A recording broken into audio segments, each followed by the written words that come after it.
Welcome back to another video, and today we are doing this sort of battle of these luxury brand holiday releases. So as you probably have seen from the title, I'm comparing the Dior holiday collection products that I bought to the Chanel holiday collection products that I bought, and I wanted to do this video to sort of compare a bit what you can get in this sort of traditional department store luxury brand, and also kind of have a discussion about it, that are these worth the money, and if you are planning to buy these, then what you should be expecting of them, and who is perhaps the customer that will most likely get most use out of these and enjoy these the most. But aside from that, let's get to the comparison itself. And just like always, I will be splitting these. So I will first go through the Dior stuff, then I will go through the Chanel stuff, and at the end of each section, I will also put the swatches that I have from all of these, from both of the brand's products. And then at the end, there will be some short conclusions of how I feel about these particular releases. So first Dior, and I will be first showing here is the one. So from Dior I have the blush, and then I have the Holiday Quint in Promenade Dorée. Sorry, I think if it's supposed to be French, then I can't, my pronunciation of it is probably quite bad, but here is it. And the blush shade, sorry I forgot to say it, I will now have to actually look at the back. Splendid Rose, yeah. So the blush shade I have is the Splendid Rose, and the quint I have is in Promenade Dorée. And these, just like with the Chanel, I don't have everything, so I bought only the pieces that I thought that I would get most use out of. So I bought one of the eyeshadow palettes and one of the blushes. They have also lip products with this collection, and they do have a second quint and a second blush within the collection. But aside from that, let's talk first about the blush. So I'm already first going to mention this. I like the blush the most from the Dior collection. This is a very beautiful shade. I actually have it on in this video, as you can probably see. I will already say that the highlighter I have, it's not the Chanel highlighter, which would have been quite actually suiting for this video, but we can't do anything about that now.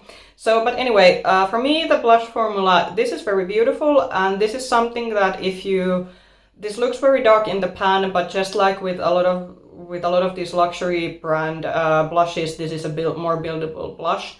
I say if you have a medium or dark skin tone, then swatch this in store, or maybe ask a consultant to apply it to you, so you can see that does it build to the opaqueness that you need it on your skin tone. But for fair skin tone, this is a very beautiful rosy colored blush. And is it very unique in terms of blush shades? I'd say actually, I'm trying to think. I don't think I actually have this kind of this kind of blush shade within my collection, because I do have few that are quite close to being like this very sort of classical reds, and I do have like pinks and pinky roses, but because this is just in the color spectrum of between being this sort of very bright red and being this sort of pinkish blushed rose red. So yeah, I'd say that this, why probably also I have been enjoying the blush a lot more, is that it is quite unique in terms of color. And as someone, if you have watched my cheek palette, cheek product declutter recently, you know that I do have a lot of cheek products in general. So it is quite an achievement at this point that if there is a blush shade that's somehow unique to my collection.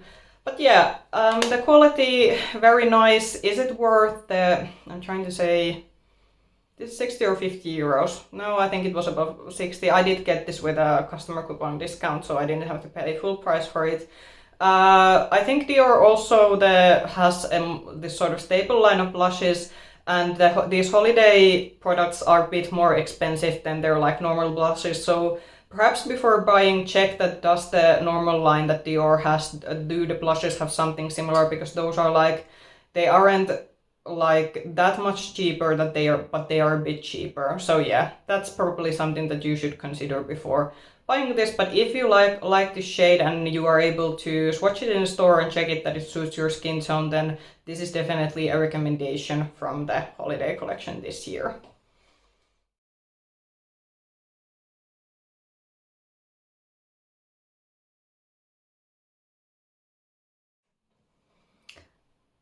Next, let's talk about the quint. So I'm not so sure if it's this that's gonna go out first or my ranking my last 8 eyeshadow palettes that I've been trying, but if I'm gonna, spoiler alert, this ranked as my least favorite eyeshadow palette from the 8 palettes that I've been trying out recently.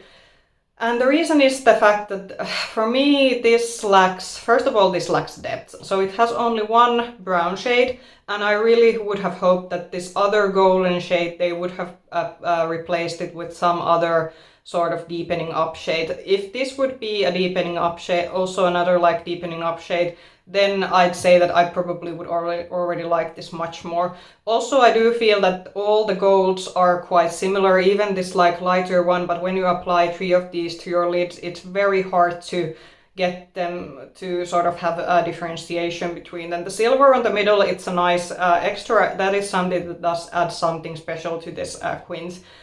Second reason why I haven't been liking this is, and I made the comparison in my ranking video between this and the Silver Essential palette from their Backstage line, I feel that with this one I really have to build and build and build the formula to get it to show in my eyelids, and I'm a person with a fair skin tone, so I have no idea how this will work to anyone who is like has a deeper skin tone than me.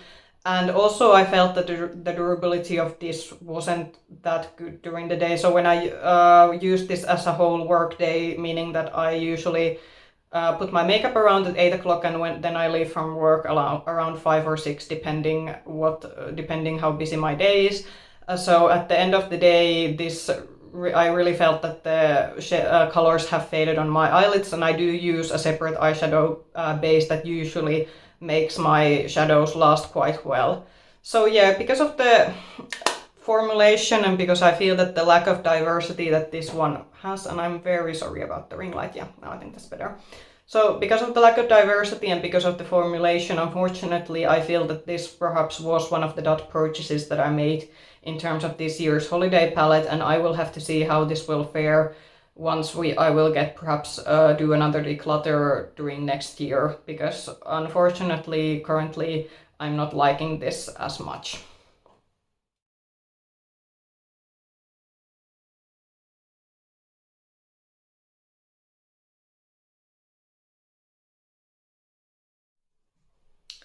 Next 2 products that I will be showing are the pieces from the Chanel holiday collection this year, so here we go. So from the Chanel, again, there is more products in the collection, though in Chanel I don't think there's that much more. So I think they had a couple of lip products, the highlighter, and then this quint, and then I'm not sure that they also have nail polishes, but yeah. I got the highlighter and I got the quint, obviously. So let's first, generally when discussing and comparing this to Dior, so Chanel is a bit more expensive than Dior. So there's like, I think 10 to 20 euro difference, at least in my country, between the products. So Chanel is like the even bit more expensive, even though the Dior stuff is already quite expensive. So that is first thing you should consider. So first let's discuss the highlighter.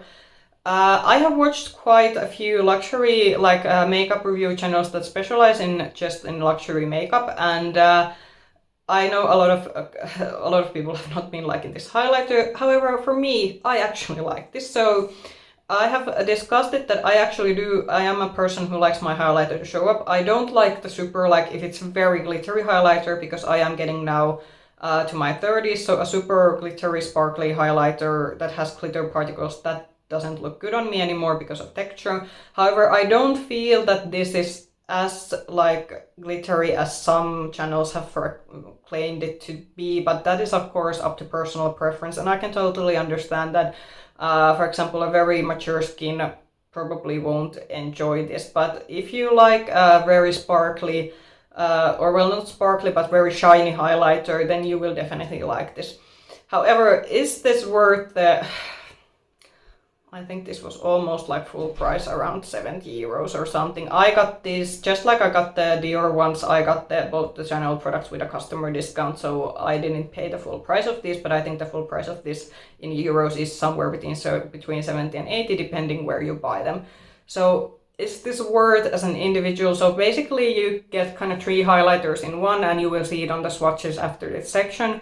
So you can either use the white side or this sort of bronzy side, but what I do is that I mix them together. So you can kind of get 3 different highlighter shades in one, but it's still like where, well, you get the whole pan of product, so there is that, but I'd say you can get very similar results with a mid-range drugstore highlighter with less of money, or from another higher end brand that is much less inexpensive. Am I still happy that I got this? Well, yeah, I'm gonna get use out of it. I do like I don't know if the embossing of it will last. I think it's already has faded quite a bit.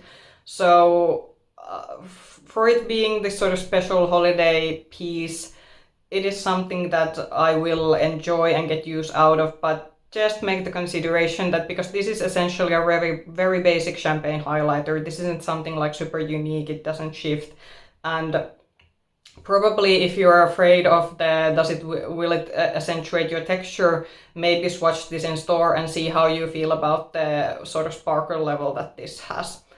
But aside from quality-wise, I have nothing to complain about this. Just that is it anything super unique comparing that you're paying Chanel prices? Probably not. But I still don't regret buying this.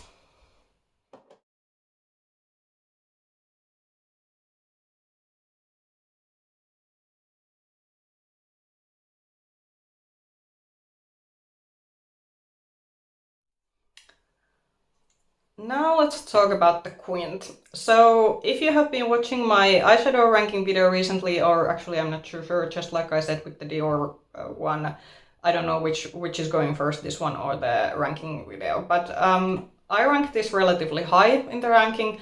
And why I already like this, this is a bit more expensive than the Dior, but I think if you're looking for this sort of luxury experience in a Quint, I would just pay the bit more that this cost compared to the Dior Quint and buy this one.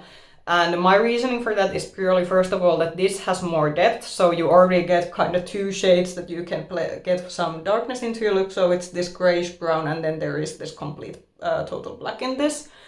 And also generally I feel that the shades themselves are, so each of these shades is like unique enough to be on their own in a Quint that only has 5 shades.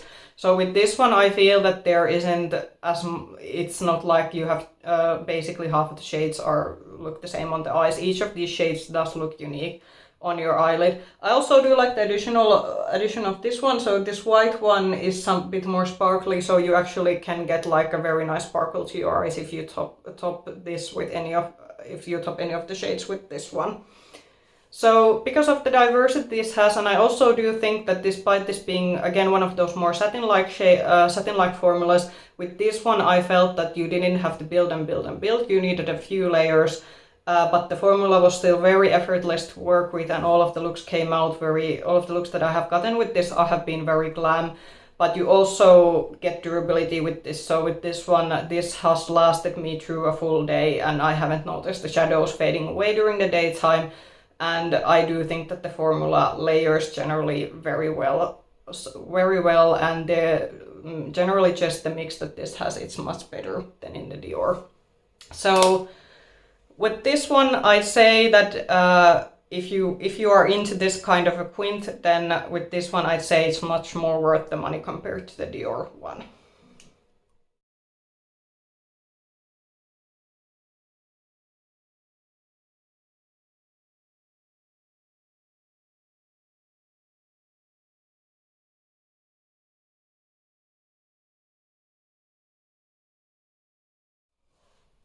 Further conclusion, so now that I've been trying this more sort of higher end traditional luxury department store brands, do I think that they're worth the money? Well, that's a very subjective question as always. I do think that now that I have done, for example with Dior, I have now tried their Backstage line, which is a bit more inexpensive, and now their sort of traditional line, and now I have also tried Chanel, which is like very up there in terms of price, because we are already like starting to talk more closer to the €100 mark.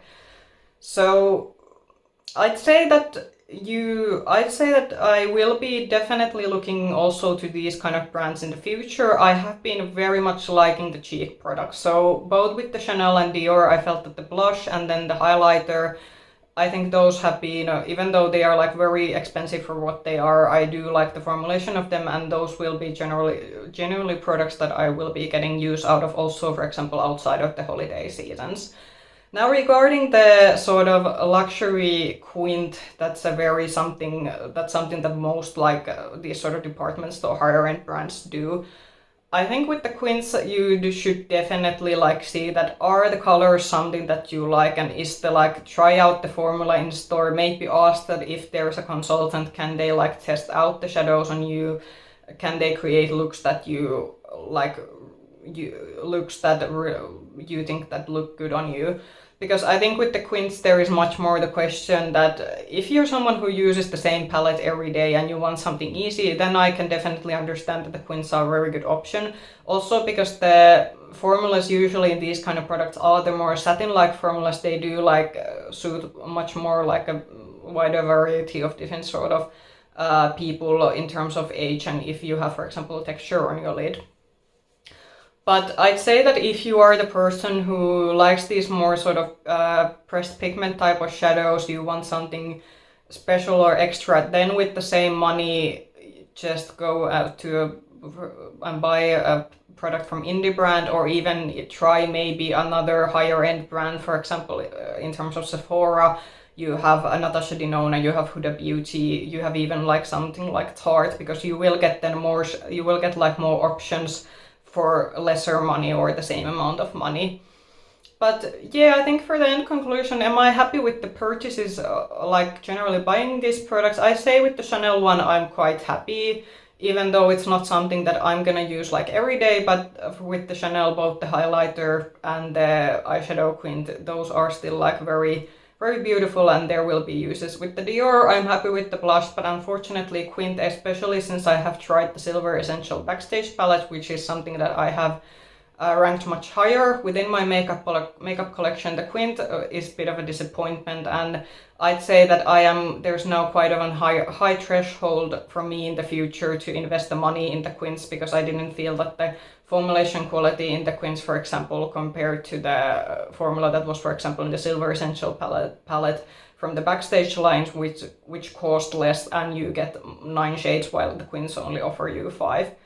But yeah, this is of course my subjective opinion. Comment down below, are you a fan of these kind of soft brands or products, or do you prefer maybe some other higher end brands, or do you even prefer drugstore or indie brands? And if you like this video, then push the like button, subscribe to the channel, and I hope I will see you later on in another video. I am doing quite a lot of pre-filming currently. November is a very, very busy month for me at work. I hope that when we will get to December, I will be able to do more content, but for now I'm just trying to film when I have some spare time. But yeah, I hope I will see you in another video soon. Bye bye!